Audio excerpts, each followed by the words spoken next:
बिस्मिल्लाहिर्रहमानिर्रहीम अस्सलामुअलैकुम। तो आज मैं आप लोगों के साथ कड़क खुशबूदार चाय बनाने की बहुत ही परफेक्ट सी रेसिपी शेयर करने वाली हूँ। क्यों हमारी चाय अच्छी नहीं बनती, क्यों बाजार की चाय अच्छी बनती है, क्यों हमारी चाय में पानी अलग हो रहा होता है, दूध का फ्लेवर अलग से आ रहा होता है, पत्ती अलग से खुशबू ख़त्म कर चुकी होती है अपनी।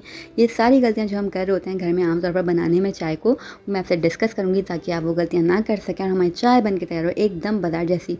स्टार्टिंग में आपने चाय का कलर देख के आइडिया लगा लिया होगा, ठीक है, कि कितनी लाजवाब चाय बन के तैयार हुई है। सबसे पहले मैंने यहाँ पर 4 कप पानी ले लिया, पानी को उबलने देंगे। पानी उबलने लगेगा तब आपने इसके अंदर शामिल कर देनी है 2 अदद हरी वाली इलायची। इन दोनों चीज़ों को आपने 1 मिनट तक पकने देना है ताकि चाय की जो है ना इलायची खुशबू जो है ना अच्छे तरीके से पानी के अंदर आ जाए। उसके बाद आपने इसके अंदर शामिल कर देनी है चीनी। तो 4 कप चाय बना रही हूँ तो मैंने 4 चाय के चम्मच ही चीनी इसके अंदर शामिल कर देनी है। बेशक चाय में चीनी कम हो जाए लेकिन ज़्यादा हो जाएगी तो आप फिर कैसे निकालेंगे, ऊपर से तो ऐड कर सकते हैं, निकाल नहीं सकते, ठीक है। तो मैंने इसलिए थोड़ी सी जो है ना बैलेंस रखते हुए 4 चाय के चम्मच ही चीनी को ऐड किया है। चीनी अच्छे से जब घुल जाएगी इसके अंदर तब आपने इसके अंदर शामिल कर देना है पत्ती।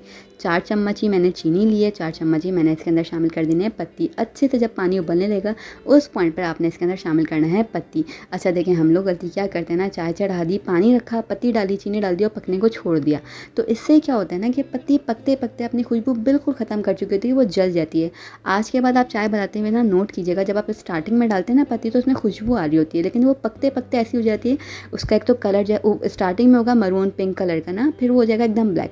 तो ब्लैक हो जाता है, पत्ती जल चुकी होती है, खुशबू बिल्कुल अपनी तबाह कर चुकी होती है। तो ये गलती हम करते हैं जो कि हम आज के बाद नहीं करेंगे, तो फिर हमारी चाय बिल्कुल बाजार जैसी बन के तैयार होगी। 2 मिनट आपने पत्ती डालने का जिसको उबलने के लिए रखना है। इसके बाद आपने डाल देना है 1 कप भर के इसके अंदर दूध। दूध शामिल करना है आपने रूम टेम्परेचर का। हम लोग क्या करते हैं, फ्रिज का ठंडा ठंडा दूध जो है ना वो इसके अंदर डाल देते हैं एकदम गर्म उबलती हुई चाय में। जब ठंडा दूध डलता है ना तो उसका टेम्परेचर बिल्कुल ख़राब हो जाता है, कलर चाय का ख़राब आएगा और टेस्ट भी ख़राब। इसी पॉइंट पर आप माशाल्लाह से इसका कलर देखिए कितना कोई खूबसूरत आ रहा है। क्या बाजार की चाय होगी और क्या हमारी होगी, कोई फ़र्क नहीं होगा भाई, इंशाल्लाह एकदम सेम बनेगी। 1 से 2 मिनट आपने इसको इस तरीके से उछालना है डोंगे से और आपकी चाय बन के हो गई तैयार। ये देखें, मैं इस तरीके से, कोई मेरे पास मिट्टी का कप था उसके अंदर मैं सर्व कर रही हूँ। इसमें इतनी कोई सोंधी सोंधी सी खुशबू आती है और इतनी कोई लाजवाब इसका फ्लेवर इन्हांस हो जाता है। वैसे आप घर वाले टी मग्स में ही निकालें, बहुत ही लाजवाब बन के तैयार होगी। बस ये देखिए खुशबूदार मज़ेदार सी चाय बन के तैयार हो गई है। इस तरीके से अक्सर लोग ग्लास में पीते हैं तो मैं ग्लास में भी सर्व कर रही हूँ। आप अपने घर के घरेलू जो मग्स हैं उसके अंदर सर्व कीजिए।